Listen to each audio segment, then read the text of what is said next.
국내 증시의 마지노선으로 여겨졌던 코스피 2000선이 붕괴됐습니다. 개인 투자자들은 어제만 3,600억 원어치를 팔고 증시를 떠났습니다. 개인의 투자 심리가 공포 수준으로 떨어진 겁니다. 최근 폭락세를 보인 주식시장의 안정을 위해서 정부가 적극 나서기로 했습니다. 요즘 우리 사회에서 가장 걱정스러운 시선을 온통 받고 있는 곳 어디겠습니까? 예, 주식시장입니다. 어제 코스피 지수는 전날 무너졌던 2000선을 어떻게든 지켜는 냈습니다만 연일 불안합니다. 그래서 오늘 정부 여당의 상황 인식과 대응책을 들어보려고 직접 더불어민주당의 국가경제자문위의 의장도 맡고 계신 민주당 김진표 의원을 이 자리에 모셨습니다. 어서 오십시오. 예. 네. 아침 일찍 이렇게 나와주셔서 고맙습니다. 네, 감사합니다. 예. 시간이 많지 않아서 2000을 심리 마지노선 이렇게 얘기를 합니다만은 이거 계속 지켜질 수 있겠습니까? 좀 불안해서 말이죠. 증권업계에서는 이번 사태가 미중 무역 마찰 또 금리 인상 이런 거로 지금 미국 증시가 조정을 받고 있고 그 영향권에서 우리도 벗어날 수가 없으니까 당분간 2000을 오르내리는 약세 국면을 예측하는 그런 업계가 많은 것 같습니다. 네. 그러면 김진표 의원께서 나름 생각하시는 이 배경, 증시의 이 어려운 상황의 배경과 이유는 뭐라고 생각하십니까? 이제 문제는 우리 증시가 항상 변동폭이 다른 나라보다 크다는 게 고민입니다. 그렇죠. 그 이유는 증시의 구조 때문에 그런데요. 외국인 투자 비중이 다른 나라보다 크고 그다음에 개인 투자 비중이 아주 높고 증시를 안정적으로 뒷받침해 줄 수 있는 기관 투자가 비중은 코스피가 한 20%, 코스닥은 5% 정도밖에 안 됩니다. 그러다 보니까 다른 신흥국에 비해서 우리는 이제 증시가 떨어질 때는 더 크게 떨어지는 거죠. 이번만이 아닙니다. 과거에도 늘 그랬습니다. 그런데다가 코리아 디스카운트라 그래가지고 남북이 전쟁 위협으로 인해서 한국의 기업들이나 한국 증시가 전반적으로 저평가를 받고 있거든요. 그래서 올라갈 때는 또 제대로 못 올라가고 덜 올라가고 이런 증시의 문제를 해결하는 것이 지금 제일 우리 증시 구조를 바꿔주는 것이 제일 중요한 과제입니다. 제일 걱정스럽고 고민스러운 거는 말씀하신 대로 올라갈 때가 있고 내려갈 때도 있는 게 증시인데 근데 그 상황을 유심히 들여다보면 뭔가 그 흔히 펀더멘털이라고 얘기를 하죠. 기본적인 경제 여건은 자꾸 올라가지는 못하고 살살 내려가고 있는 거 아니냐. 도저히 회복이 안 되고 있는 거 아니냐. 이건 어떻게 보십니까? 그것은 우리 경제가 지난 20년간 그러니까 외환위기 이후 지난 20년간 경제가 매년 0.2%씩 5년에 평균 1%씩 성장률이 계속 떨어지는 장기 저성장의 늪에서 헤어나지 못하고 있습니다. 그것을 증시가 그 영향을 안 받을 수가 없는 것이지요. 그래서 이 문제를 근본적으로 해결하려면 새로운 성장 동력, 저는 그것을 중소벤처기업의 육성이라고 보는데요. 그 새로운 성장 동력을 육성을 해서 우리 경제에 새로운 반등세를 만들어줘야만 증시도 장기적으로 올라갈 수 있고 특히 그런 과정에서 기관 투자가를 육성해서 좀 증시가 안정적인 투자의 장소가 돼야 되는데 이게 투기의 장소로 개인 투자자의 비중이 많고 외국인 투자 비중이 많으니까 소위 뇌동매매가 심해집니다. 그냥 차분하게 지켜보고 긴 안목으로 투자하는 게 아니라 그때 단타 매매가 너무 심하니까. 투자자들의 불안 심리가 그대로 증시에 반영이 된다는 말씀이군요. 그래서 기관 투자가의 비중을 높이는 것이 증시 안정에 있어서 가장 중요한 정책입니다. 제가 고민해왔던 지점도 짚어주신 것 같습니다. 중소벤처기업을 뭔가 동력으로 삼아야 되는데 우리가 사회 전반적으로 창의성이나 이런 것들 그리고 모험을 걸 만한 여건이 안 돼 있어가지고 대기업들의 수출에만 자꾸 이제 의존하게 되는 그런 문제가 있는데 또 걱정은 OECD에서 선행지수가 나왔을 때 이번에 보니까 17개월 연속 내리막길이다 이 걱정들을 했습니다. 이것도 좀 주셔야 될 부분 아닙니까? 그렇습니다. 우리 경제가 이제 지난 20년간 계속 내리막 성장을 했는데 이 가장 그 큰 경제 운영의 패러다임이 재벌 중심의 그 투자 촉진 정책이었거든요. 근데 그게 효과가 없었다는 것이 드러난 거죠. 그러면 이제 새로운 성장력을 찾으려면 중소벤처기업을 육성해야 되는데 그 중소벤처기업을 육성하는 데서 가장 중요한 것은 금융입니다. 근데 금융이 그 중소벤처기업에 대한 자금 지원이 점점 줄어들고 있고 그리고 겨우 국민 세금으로 예산에서 조금 지원하고 있을 정도지 그리고 선진국은 중소벤처기업에 대한 금융권의 자금 운영이 대개 담보 잡고 빌려주는 융자보다는 투자가 비중이 더 커지고 있습니다. 중소벤처기업에 대해서는. 예. 그래서 60%가 넘습니다. 미국 같은 경우에는 투자의 비중이. 근데 우리나라는 1.2%밖에 안 됩니다. 아, 예. 그래서 금융계 혁신을 통해서 너무 은행에 치중되어서 보수적으로 경영하는 우리 금융권을 빨리 자본시장을 육성하는 쪽으로. 예. 그래서 증권회사라든가 자산운용회사의 그 육성을 빨리 촉진시켜서 좋은 인재나 저 많은 자금이 은행에서 증권 자산운용회사 등 자본시장으로 투자은행으로 옮겨가는 이것이 가장 시급한 과제라고 생각합니다.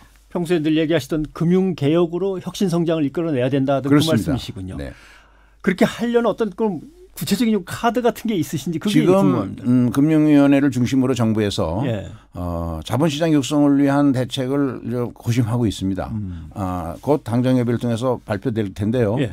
저는 그 이제 무슨 뭐 그 소액 공모자금 조달 규모를 확대한다든가 사모펀드 활성화한다든가 이런 것들이 논의되고 있는데 결국 시장 메커니즘에 따라서 우리 경제에 가장 필요로 하는 중소벤처 분야에 예.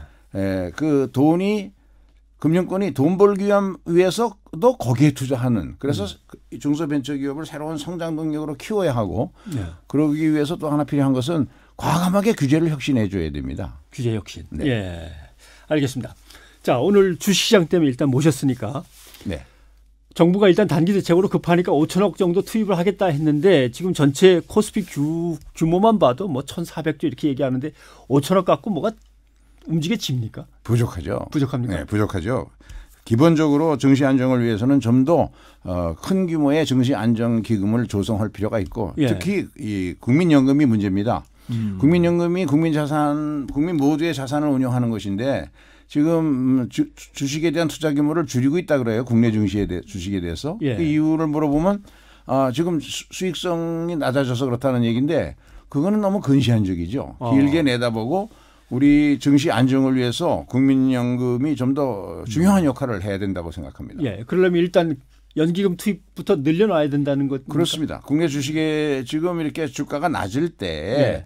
국내의 좋은 기업들을 특히 중소벤처기업들에 대한 투자 규모를 늘려놓으면 결국 그것이 중장기적으로 국민의 재산을 늘리는 데도 큰 역할을 한다는 예. 것이죠. 아예 여기서 좀 이렇게 대충 가이드라인을 주시죠. 얼마로 늘리면 되겠습니까? 네. 5천억은 너무 적고. 그거는 이제 전문적인 가들이 이제 평가해 볼 일이지만 5천억 갖고는 택도 없고요. 택도 없다. 네. 택도 없다는 뜻은 몇 배는 늘려야 된다 이렇게 들리긴 합니다. 네. 알겠습니다. 예. 그리고 정부와 여당이 그동안에 이명박근혜 정권을 쭉 거치면서 과도하게 부동산 쪽으로 몰려있던 유동자금을 이제 자본시장으로 끌어오려고 한다. 이제 이런 얘기도 나오고 있고요. 그래서 사모펀드 투자자들에 대한 제한을 훨씬 더 완화하겠다 이런 얘기도 나옵니다. 네, 여기에 대해서는 어떤 입장이십니까? 그게 바로 말씀드린 대로 자본시장 육성 방안의 큰 흐름이 그거고 예. 우리 경제가 특히 금융이 지난 20년간 외환위기 이전에는 금융권에서 대개 경제에 대한 자금 운영을 하는 걸 보면 기업금융이 80%나 됐습니다. 예. 그런데 지금은 기업금융이 46%로 줄어들었습니다.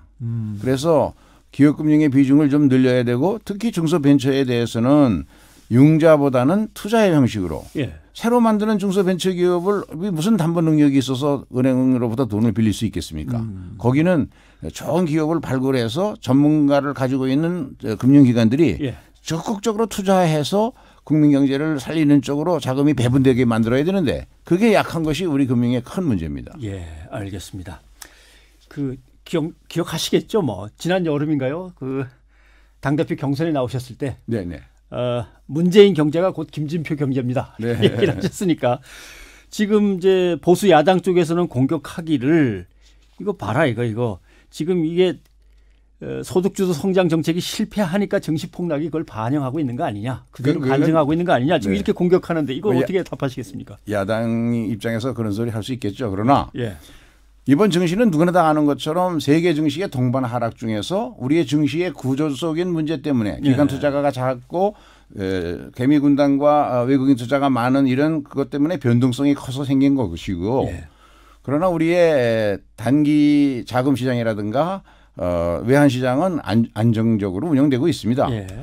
근데 문제는 우리 경제가 그런 문제가 없냐 하면 그건 아닙니다. 지난 20년간 재벌 중심의 성장 정책을 하는 과정에서 예. 경제가 성장 동력을 잃어버렸거든요. 예. 그래서 이것을 새로운 성장 동력을 육성해 줘야 하고 그게 혁신 성장입니다. 그 혁신 성장을 앞당기는 일이 중요하고 야당이 반대하는 그 소득주도 성장이라고 하는 것은 예. 문재인 정부가 독창적으로 만들어낸 게 아니고 IMF나 OECD 같은 것이 한국 경제가 지난 20년간 왜 그 잘 나가던 한국 경제가 계속 내리막을 걷고 있냐. 이거는 경제 운영의 패러다임이 잘못돼서 그렇다. 재벌 중심의 수출 정책이 이거 안 맞는다. 그러니까 포용적 혁신 성장을 취해라.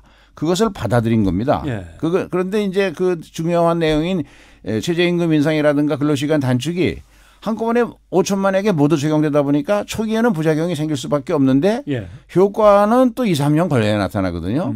그래서 그 정책은 꾸준히 일관성 있게 추진해 가되 예. 보완책을 빨리 하고 특히 이제 EITC라든가 뭐 이런 여러 가지 보완책들이 있습니다. 근로장려세제나 그 일자리 안정자금이라든가 이런 것이 신속하게 나타나도록 해서 정책을 시키되 중요한 것은 혁신 성장을 앞당겨서 중소벤처 그렇게 하기 위한 금융 혁신을 앞당기는 일이 가장 중요합니다. 네, 알겠습니다.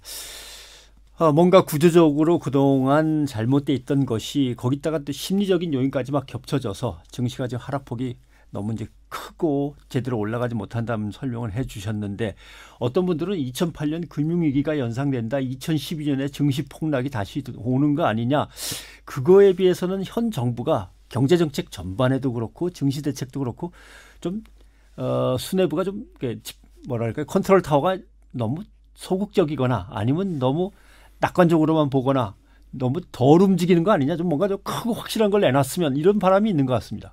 네, 좀 더 일사불란하게 정부 경제 운영의 정책 공통 정책 목표를 중소벤처기업 육성이라고 두고 거기에 초점을 맞춰서 모든 부처가 하나로 힘을 모아서 계속 좀 더 힘있게 속도감 있게 추진하는 그런 것은 아쉬운 것 같습니다. 그런 점에서 장하성 실장과 김동연 부총리에 대한 공격도 막 가해집니다. 뭔가 엇박자가 나는 거 아니냐 두 사람 사이에. 뭐 둘을 바꾸든 둘 중에 하나를 바꾸든 바꾸자는 얘기도 자꾸 나오는 것 같고 물론 야당의 정치 공세일 수도 있습니다만은 사령탑 교체나 이런 거는 어떻게 보십니까? 그거야 뭐 대통령님의 정권 사항이니까 제가 뭐라고 하는 것은 적절치 않고 다만 이제 경제가 어려울 때는 늘 이런 이야기가 언론에서도 야당에서도 나오고 있었죠. 예. 제일 이제 야당이기도 한 자유한국당은 이제 경제가 평화다 기치를 내걸었습니다. 네. 그래가지고 뭐 전문가들과 비상시국 경제회의를 구성하겠다라고 했는데 뭐 야권에서 도와주겠다면 뭐 고마울 일이지만 야권에게 뭔가 이럴 때 바라고 싶으신 게 있다면요. 경제 문제와 관련해서. 저희가 평화가 경제다라는 이야기를 캐치프레이즈로 내걸었습니다. 그렇죠. 예. 그 이유는 우리 경제의 가장 큰 문제가 코리아 디스카운트, 남북 전쟁의 위협이 항상 있기 때문에 우리 기업들이 재평가를 못 받고 태국이나 인도네시아 수준의 주가밖에 국제시장에서 평가 못 받는다. 이 코리아 디스카운트를 깨려면 남북이 전쟁의 위협에서 벗어나서 평화 프로세스가 진행돼야 된다. 그 대전제가 비핵화를 어떻게 만들어가느냐다. 그래서 그걸 추진하고 있는 것이죠. 예. 그리고 그렇게 되면 남북 간의 경제 협력이 잘 이루어지면 한국 경제가 세계가 깜짝 놀랄 제2의 그 번영기, 도약기를 맞을 수 있다는 것이 골드만삭스를 비롯한 많은 세계 투자 분석 기관들의 예측이기 때문에 평화가 경제다라는 캐치프레이즈를 내걸었더니 야당이 반어법으로 그걸 폄하하기 위해서 경제가 평화다 뭐 이런 얘기를 어제 했더라고요. 그런데 야당이 정말 경제를 도와줄 생각이 있다면 모든 국민이 원하는 그러면 지금 당장 국회에 계류되어 있는 여러 가지 민생경제 살리기 위한 법들이 있습니다. 당장 9.13 부동산 대책에 따르는 입법 조치 아직 안 이루어지고 있거든요. 그리고 근로장려세제와 같이 소득주도 성장의 부작용을 막기 위한 그런 입법들도 아직 안 되고 있습니다. 그것부터 좀 도와달라. 그런 것부터 도와주면서 이런 얘기를 하면 경제가 평화다는 얘기를 하면 국민들이 혹시 귀담아 들을까. 알겠습니다. 많은 국민들은 평화가 경제다라는 말에 공감하고 있습니다. 네, 알겠습니다. 지금 국가경제자문회의 의장도 맡고 계신데 아무튼 힘을 좀 써주셔야겠습니다. 더불어민주당의 김진표 의원이었습니다. 오늘 고맙습니다. 네, 감사합니다.